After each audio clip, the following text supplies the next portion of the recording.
হেফাজতের একটা ধরছে, এটা খুব ভালো, এটা দিয়ে একটা যাতা দিয়ে দেওয়া হচ্ছে। স্বাধীনতার পর 6টা মাসও সবাই যায় নাই। একটা যুদ্ধ বিধ্বস্ত দেশ একটা প্রদেশের রাষ্ট্র বানাচ্ছে, তার মধ্যে সমালোচনা লেখা শুরু হয়ে গেল আমার। তাহলে কি আশা করো? আমি কিছু আশা করি না। জি না, এটা আমরা তো দেখছি, ওই যে আব্বা যখন ডাইরেক্টর মিলিটারি অপারেশন ছিল সরাই দিল ওনারে, সরাই দেওয়ার পরে আপনি হয়তো এই কাহিনীটা জানেন না, ওনাকে ওই সময় সরাই দেওয়ার 3 মাস পরে, উনি তো ডাইরেক্টর মিলিটারি অপারেশন ছিলেন, ওনারা সরাই দেওয়ার পরে তারপর 3 মাস পরে এই যে হত্যা হলো, এই বঙ্গবন্ধু এবং যে পরিবারের হত্যা হলো।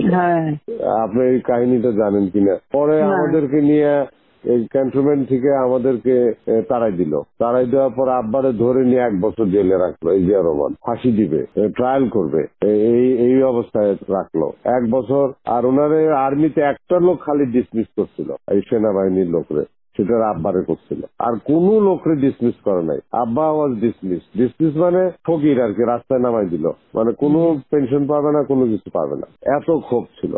তারপরে তো এটা তো 75 সালের কথা বলছি। আর আমাদের বাড়িতে এসে যে আর্মি ঢুকে মানে যে ভাঙচুর করছে, ওরা আব্বা তো বাসায় নাই, ওরা আম্মা ছিল, আমরা ছোট, আমরা আমরা সামনে যাইতে পারবো না, দরজা খুলতে পারবো না।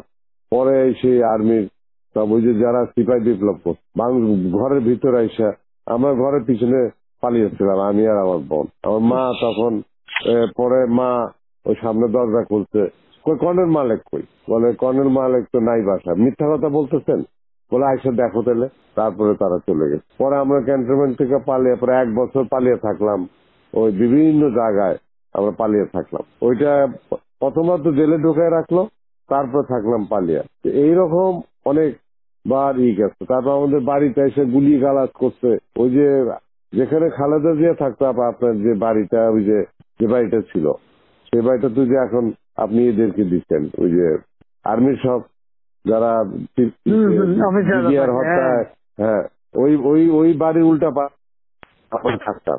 ওইখানে টিনের চালওয়ালা ঘর ছিল, ওয়াল করা ঘর ছিল তখন, ওই 73-74 সালে আর কি। তখন তো আমি ক্লাস 8-9-এ পড়ি ওই সময়। ওই ওখানে কতগুলি ওরকম ছিল। পরে খালেদা জিয়া আবার এই বাড়ি যখন দখল করে, তখন ও বাড়িও দখল করে ফেলছে, এই বাড়ি টাড়ি সব দখল করে ফেলছিল। ওগুলো আমরা দেখছি, আমাদের ওই টিনের ঘরের মধ্যে এসে গুলি লাগতেছে। ওই 75 যখন ওই যে সিপাহী বিপ্লবটা, এখানে সিপাহী বিপ্লব তো কারা করছে আপনি জানেন? এই যে যারা এই যে জিয়া রহমান যার পর ফাঁসি দিল, কি নাম ওর, কর্নেল তাহের। কিন্তু এই কিন্তু সিপাহী বিপ্লবরা করছে, জাসদের লোকেরা এইসব করছে অনেক কিছুতে। তারা তো আবার আমাদের সাথে আছে, এরা তো জাসদের লোকেরাও এইসব মধ্যে ছিল। আমরা তো দেখতে পাই না ওই সময় তাদের ভিতরে কাহিনীগুলো। জাসদের তোমার বিপ্লবী নেতা, তোমার ওই যে আমাদের কাপালি সিরাজ আলম খান থেকে শুরু করে সব মিলে তারাই তো সব বড় বড়। ওই যে যারা ফাঁসি দিল, ওই কিন্তু জিয়া রহমানের যে অ্যারেস্ট করছিল, ওই যে খালেদ মোশাররফ, তখন তো বাইর করছে তো তাহের, এবং আর্মির বিপ্লব ঘটাইছে, ইটি করছে, সিপাহী ভাই বা অফিসারদের অফিসে, এগুলো তো তাহেরই করছে। তাহের জিয়ারে বাইর করে তাদের রাষ্ট্রপতি হওয়ার সুযোগ করে দিচ্ছে, তাহের সে ফাঁসি দিচ্ছে। একদম জিয়া রহমান তো তার মানে কাজ হয়ে গেলে তার উড়াই দাও। তোমার তাহেরের বউরে ইনুরা, আমরা যখন 2009 সালে সরকার গঠন করলাম, তখন এমপি বানালো।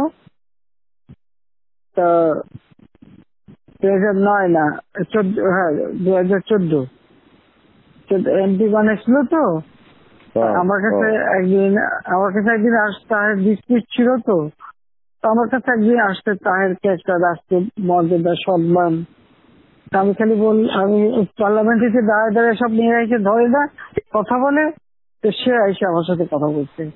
আমি খালি বললাম, শোনে, আপনি স্পেশাল এমপি হচ্ছেন, ঠিক আছে, কিন্তু আমি তো ভুলে যাই কিভাবে যে আমার বাপের হত্যার সাথে আপনার স্বামী জড়িত, আমার পুরো পরিবারের সাথে, এবং জিয়া রহমান নিয়ে ক্ষমতায় বসাচ্ছে।